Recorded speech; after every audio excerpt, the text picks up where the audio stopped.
السلام عليكم ورحمة الله وبركاته. إن الحمد لله والصلاة والسلام على سيد الأنبياء وعلى آله وصحبه أجمعين.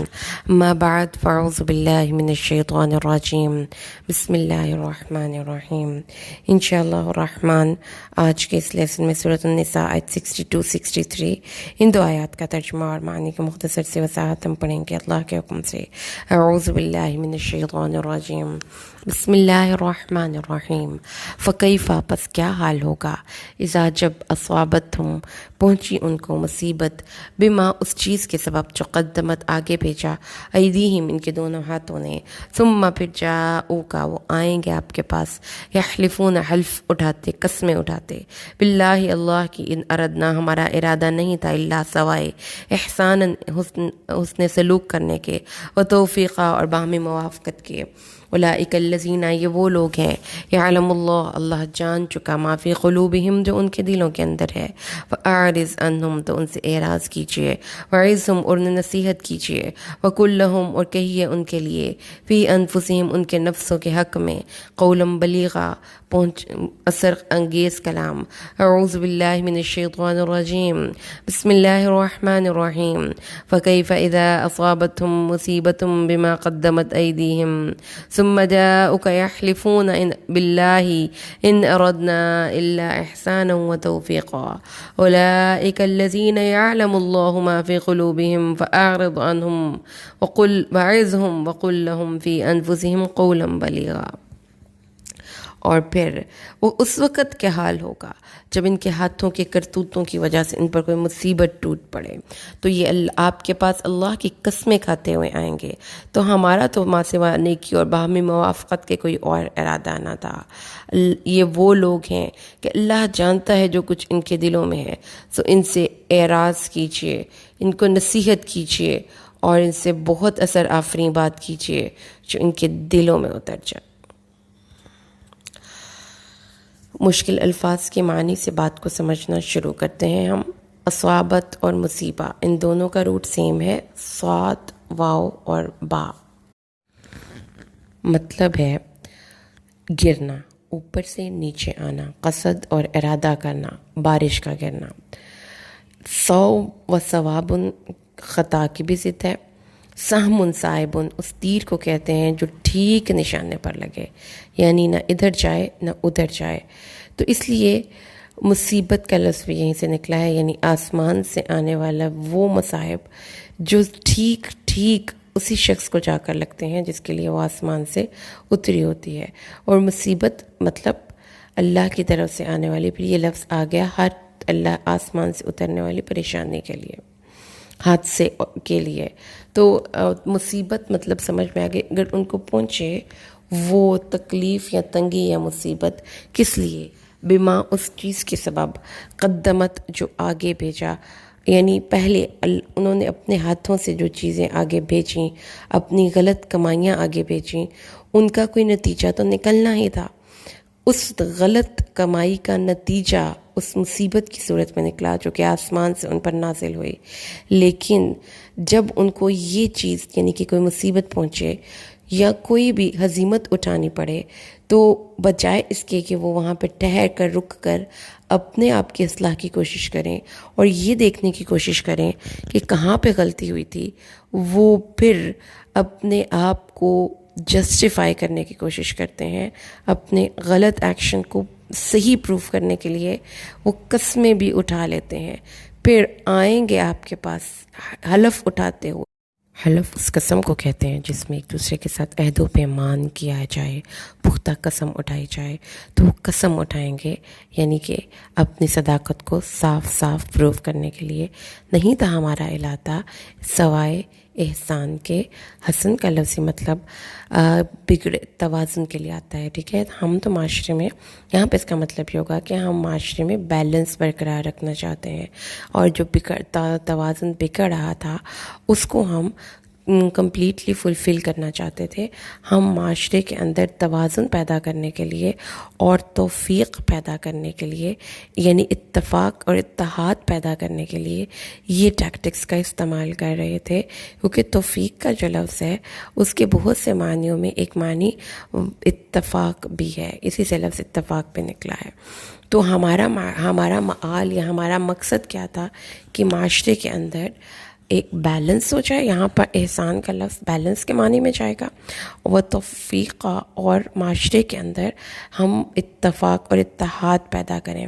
تو کیا مطلب یہ کہ منافقین کا کریکٹر یہاں پہ ہم پڑھیں، کیونکہ پچھلی آیت 61 میں اللہ تبارک و تعالیٰ نے کہا تھا کہ جب کہا جاتا ہے آؤ اس چیز کی طرف جو اللہ نے نازل کی، یعنی کتاب اور رسول صلی اللہ علیہ وسلم کی طرف، تو آپ دیکھتے ہیں منافقین آپ کو اگنور کرتے ہیں اس بات کو، جیسا کہ انہوں نے سنا ہی نہیں.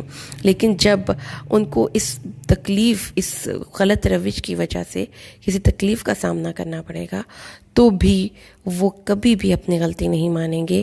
وہ اپنے آپ کو صحیح ثابت کرنے کے لیے قسم بھی اٹھا لیں گے، اور ان کی قسم کے بعد وہ کہیں گے اللہ واللہ، اللہ کی قسم ہمارا ارادہ یہ نہیں تھا کہ ہم رسول صلی اللہ علیہ وسلم کو برا کہیں یا ان کی نعوذ باللہ ان کے فیصلے کو نہ مانیں. ہم تو چاہتے تھے کہ سب لوگ ساتھ چلیں. ہم یہودیوں کے پاس اسی لیے جا رہے تھے کہ معاشرے میں جو ہمارے ایک معاشرے میں بیلنس رہے اور سب لوگ مل کر چلیں، اتفاق اور اتحاد کیا جائے. لیکن دل کی کیفیت کیا ہے؟ اللہ فرماتا ہے اولئک الذین، یہ وہ لوگ ہیں یعلم اللہ، جان چکا اللہ جو ان کے دلوں میں ہے.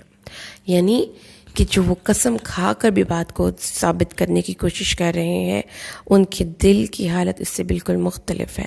تو اللہ تعالیٰ نے یہاں پر دیکھیے کہ منافقین کی دل کی جو حالت ہے اس کو ریویل نہیں کیا، ظاہر نہیں کیا.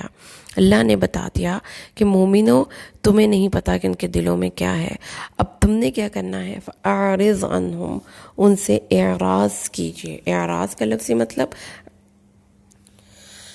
عین را اور ضا، اعرض عنہ، یعنی اس سے اعراض کیا، اس سے منہ موڑ لیا، اس سے پیٹھ پھیر لی. یعنی وہ اس کے لیے لفظ استعمال کیا جاتا ہے گھوڑا جو اپنی دوڑ میں سر اور سینے کو ایک طرف ٹیڑھا کر کے دوڑا. تو اس کا مطلب سمجھ میں آ جاتا ہے، اسی سے لفظ اعتراض پہ نکلتا ہے، یعنی کسی چیز کا اس طرح سامنے آنا کہ راستہ رک جائے. تو اللہ نے فرمایا کہ آپ بھی ان باتوں سے اعراض کیجئے.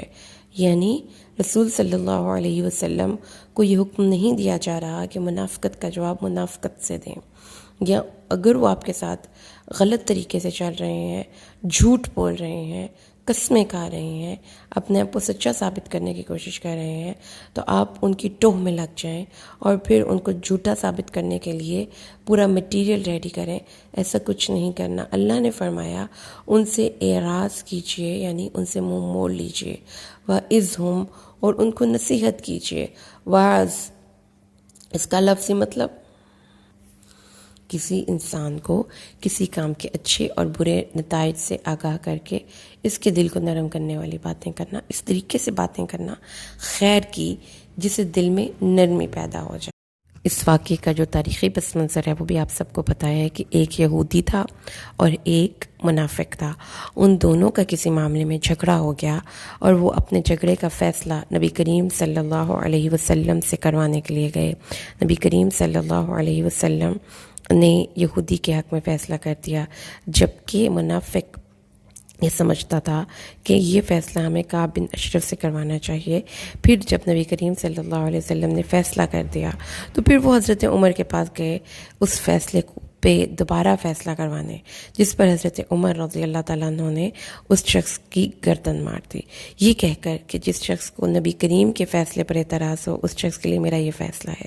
جب یہ سارا معاملہ ہوا تو اس منافق کے علاوہ حکیم نے آ کر پھر قصاص کا مطالبہ کیا اور حضرت عمر کے خلاف فرد جرم عائد کی. نبی کریم صلی اللہ علیہ وسلم کو اللہ نے بتا دیا کہ اس کا کوئی قصاص نہیں ہوگا، اور یہ کہ حضرت عمر کا نام فاروق ہے کیونکہ انہوں نے وہ فیصلہ کیا جو اللہ کا فیصلہ ہے. پھر اس کے بعد اللہ تعالیٰ نے بتایا کہ جب انہوں نے کوئی غلط کام کیا اور اس کے نتیجے کے طور پر ان کو مصیبت پہنچی، یعنی اس منافق کی گردن ماری گئی یا وہ قتل ہو گیا، تو اس کے جو لواحقین یا اس جیسے منافقین ہیں وہ اس غلط ایکشن کو صحیح پروف کریں گے، بہت شور مچائیں گے، بہت واویلا کریں گے اور یہ کہیں گے کہ اتنے سے ایکشن پر اتنا بڑا ریئیکشن شو نہیں کیا جانا چاہیے تھا، اور یہ کہ اس سے کون سی ایسی بڑی بات ہو گئی تھی کہ نبی کریم کے فیصلے کے برخلاف کسی اور کا فیصلے کو ہم امپورٹنس دیتے ہیں۔ یاد رکھیے گا کہ آپ جب کسی بھی ایک عدالت سے فیصلہ کرواتے ہیں تو آپ کو اختیار ہوتا ہے اپیل کرنے کا۔ اگر آپ سیشن کورٹ سے فیصلہ کروائیں گے تو آپ کو اختیار ہے کہ آپ اس فیصلے کے خلاف ہائی کورٹ میں اپیل دائر کر سکتے ہیں کہ اس فیصلے کو نظر ثانی کیا جائے، اور اگر ہائی کورٹ نے فیصلہ کیا ہے تو آپ اس کے خلاف سپریم کورٹ میں اپیل دائر کر سکتے ہیں۔ تو یہاں پر نبی کریم صلی اللہ علیہ وسلم کا فیصلہ ایسا فیصلہ ہے کہ جس کے خلاف کہیں کسی بھی فورم پہ کوئی بھی اپیل دائر نہیں کی جا سکتی، یہی ہے قرآن کا یہ فیصلہ۔ تو اللہ نے فرمایا کہ جب یہ سب کچھ ہو جائے گا تو پھر نتیجتاً یعنی نبی کریم صلی اللہ علیہ وسلم کے راستے کو چھوڑیں گے تو زندگی میں مصیبتیں تو ضرور آئیں گی۔ آپ صلی اللہ علیہ وسلم کی نافرمانی زندگی میں پریشانیوں کے ایسے دروازے کھولتی ہے کہ جو انسان کی سوچ میں بھی نہیں ہوتی، اور یہ صرف اور صرف ہمارے اپنے اعمال ہیں۔ اسی لیے اللہ نے اپنے نبی کو گائیڈ کیا کہ یہ لوگ جھوٹ بول رہے ہیں، آپ سے محبت نہیں ہے، یہ صرف زبانی کلامی باتیں ہیں، اور جب اللہ کو پتہ ہے جو ان کے دلوں میں ہے تو اے نبی اس لیے آپ ان کی ظاہری حالت کو دیکھتے ہوئے فیصلے کیجئے، اور اگر یہ لوگ آپ کو زیادہ تنگ کریں، کیلو کال کریں تو ان سے اعراض کیجئے، ان سے منہ ہی نہ لگائیے، اور جب بات کریں تو اچھی بات کریں جس میں نصیحت ہو، جس میں بلاغت ہو، جس میں لوگوں کے دلوں تک پہنچنا ہو، جن میں دلوں کی سختی کو ختم کرنے کے الفاظ ہوں۔ ان کو اچھی بات کی نصیحت کریں، بری بات سے روکتے رہیں، لیکن never ever you will try to be hypocrite like them۔ ان کے ساتھ چلنے کے لیے آپ کو ان جیسی منافقت کا لبادہ اوڑھنے کی ضرورت نہیں۔ سمپل اعراض کیجیے، سمپل اعراض کیجیے۔ سمپل کیا کرنا ہے؟ نظر انداز کیجیے۔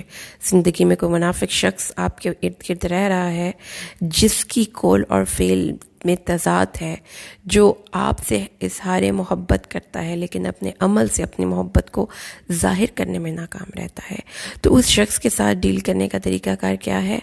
گالیاں نہیں دینی، جھگڑنا نہیں، ٹو میں نہیں رہنا، اس کی دو نمبریوں کو پکڑنے کی کوشش نہیں کرنی، اس کے خلاف کوئی بھی پروپیگنڈا نہیں کرنا، اس کو اس کے حال پہ چھوڑ دیں، اور کبھی موقع ملے تو اس کو ضرور اچھی بات کی نصیحت کریں۔ یہی ہے اللہ نے اپنے نبی کو سمجھائی بات، اور یہی اللہ کے اس کتاب کے، اس قرآن کے مقام سے ہمیں بات پتہ چلی ہے۔ تو اللہ سے دعا کیجیے اللہ قرآن کو سمجھ کر پڑھنا اور اس پر عمل کرنا ہمارے لیے آسان کر دے۔ آمین۔ بارک اللہ لی ولکم فی القرآن الحکیم ونفعنی وإیاکم بالآیات والذکر الحکیم۔ السلام علیکم ورحمۃ اللہ وبرکاتہ۔